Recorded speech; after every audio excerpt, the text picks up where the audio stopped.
So I distinctly remember that evening of October of 2010.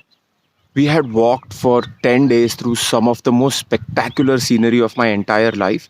And we had reached Everest Base Camp. And I remember we were all in the dining tent that evening, chit chatting and enjoying.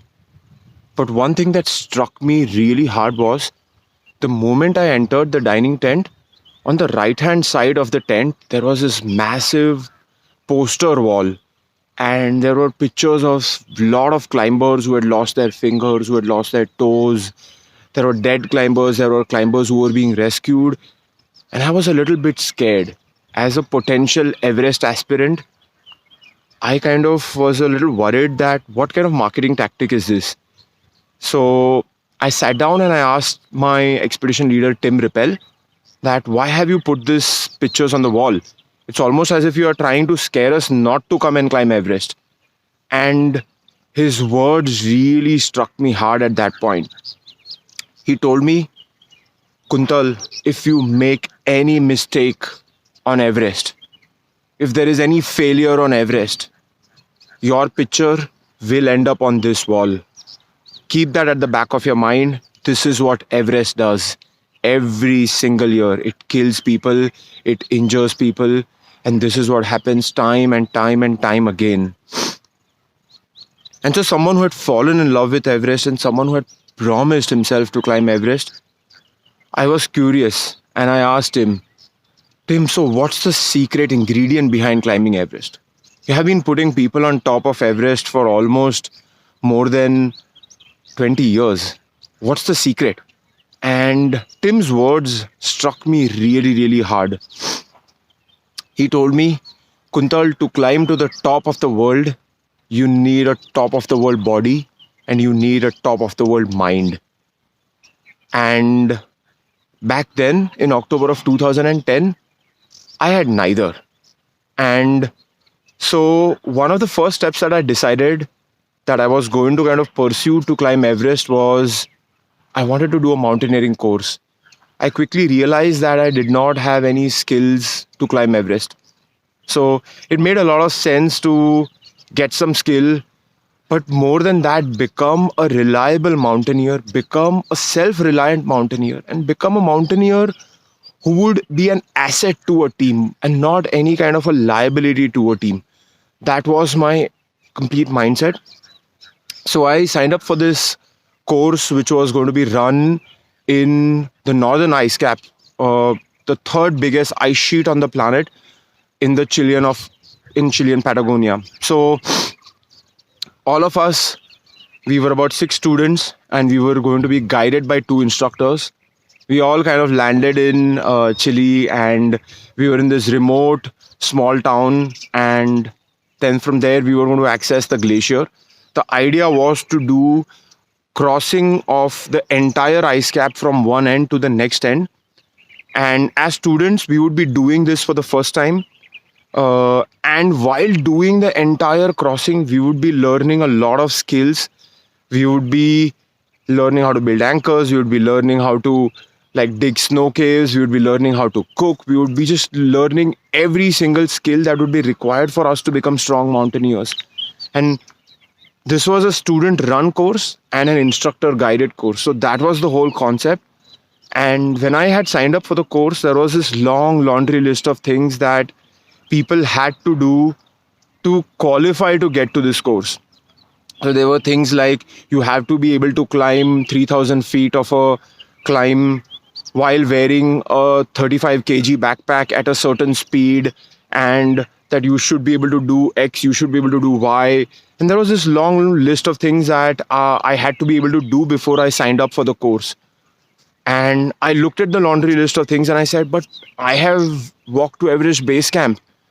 That's a tough trek on its own. And I am such an experienced hiker in the local mountains, and I do these treks and I do these climbs all the time.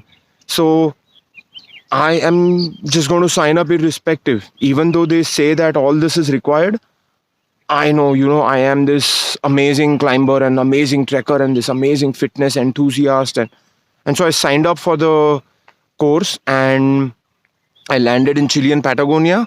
And I remember It was a 42-day course, and for the first 15 days, I struggled and I struggled and I struggled. Every single thing became almost a life threatening experience. From going and crossing the glacier on the next side to just go and take a poop, that was a big task for me. Uh, it's almost as if every day as we would go into the field and we would be spending 12, 14, 16 hours climbing and learning skills, I realized that every single day as I came back home, I would kind of uh, realize that today I was saved 5 times, or today I didn't break my leg, or today I didn't break my hand, or today I didn't fell into a crevasse, or some of the days I did fell into a crevasse and nearly, died. And every day I would come back and I would count such 4, 5, 6 instances where I was almost going to die or almost going to break my hands or bones, and I was saved. And after 15 days, there was a point where we had an exit point and where I could go home. And I decided that it was time. I had a realization that I had totally underestimated the mountain.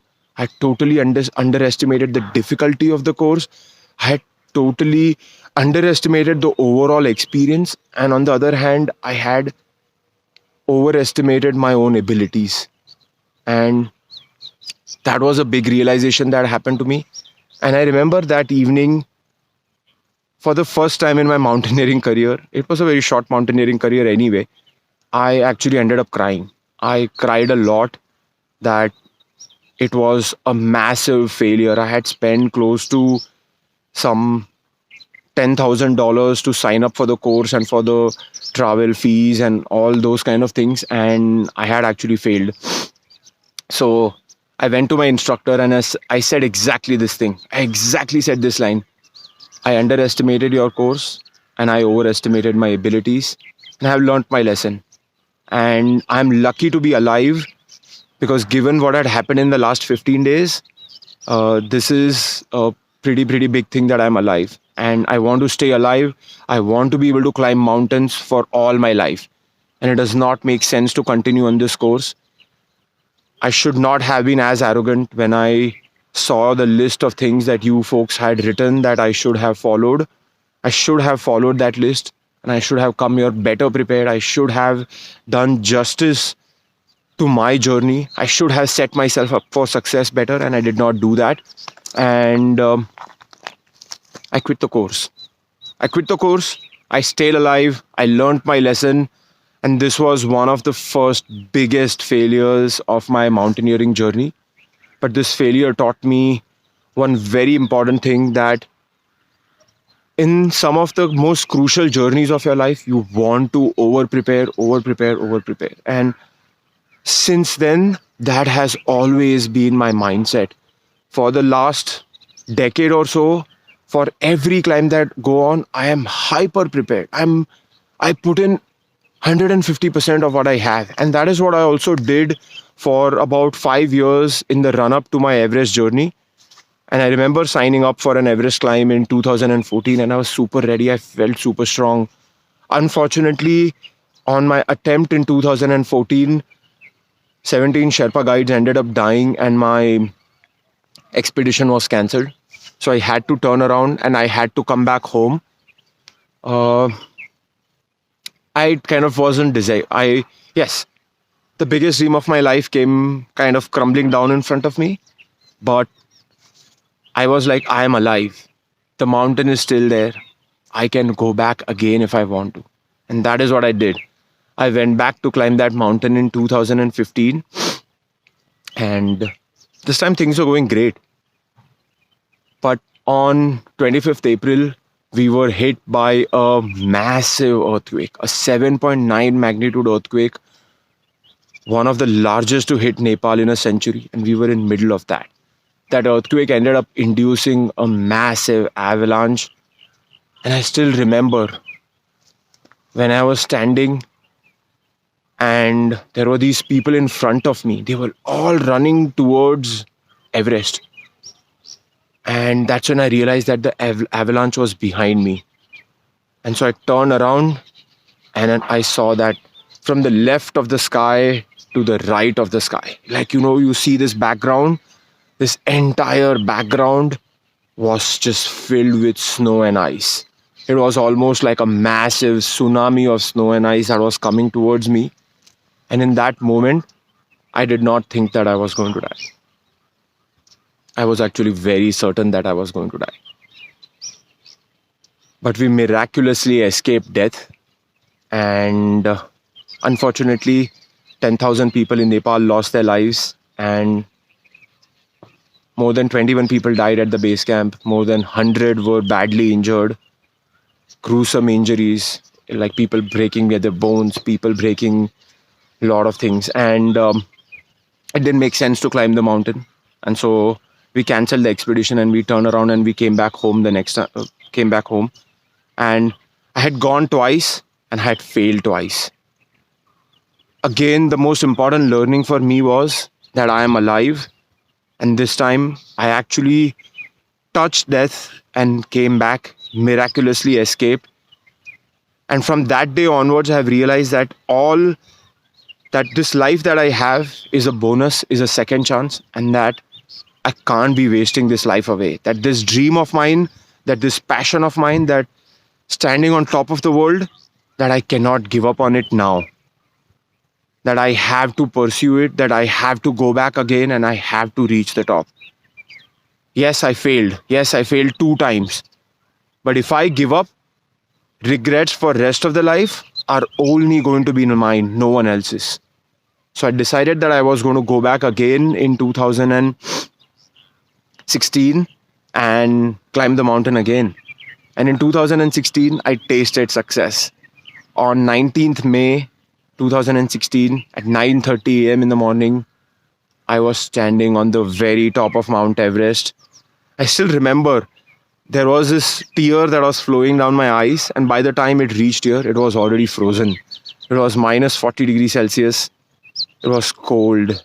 I was exhausted. I was miserable. But I had achieved the biggest dream of my life. And one of the big reasons why I achieved this dream is because I did not give up on my dream. Is because I kept trying. But this also kind of brings me to a realization that in the last so many years of my journey, I have seen that failure is inevitable. 100%. It is going to happen. But in today's hyper-connected and social media driven world, I have also repeatedly experienced that failure is glorified to quite an extent. At the same time, I have seen so many of my friends, so many of my co-climbers, so many of my idol mountaineers get frostbitten on their fingers and toes, which means that their toes and fingers will be amputated. I have seen them get brain injuries. I have seen them get lung injuries. I have seen them have hallucinations on the mountain. I have seen them die on the mountain. Failure on mountain can be fatal, and people can lose their lives. And that is not something that we want. And which is why I think that glorifying failure is not what we should be doing. Instead, we should be focusing on normalizing failure. I truly believe that failure is okay, that failing is okay, that making mistakes is okay. The important thing is that we learn from these mistakes, we become better, we become stronger, we become fitter, we become a much, much, much better versions of ourselves, and then go and try again and again and again. I think we need to ensure that we don't give up on dreaming, that we don't give up on our dreams, that we don't give up chasing on our dreams from fear of failure. I have not seen a single successful person in my life till today who has not failed. At the same time, all of those people, they have only succeeded because they have learned from their failures. And that is one of the biggest kind of takeaways for me from my entire journey, is that failing is okay. You can't be afraid of failure. if you're going to do something new, if you're going to try something very, very different, there is a good chance that you may fail. But the important thing is that you learn from your failure and that you always become a better version of yourself so that you set yourself up for that success, right? Once you know that you have failed, once you know that you have made a mistake, you know that you can do or you can go and succeed at that by doing something differently, by going and doing something more smartly, by giving yourself the skill, by giving yourself the fitness. The important thing in this overall entire experience that I have taken away is you cannot give up on your dream and that you need to keep chasing your dream until you get to the top. While keeping at the back of your mind that if you don't get to the top, it is not end of the world. There are always more and more and more Everests, both physical and metaphorical, to always be climbed in life. Thank you so much.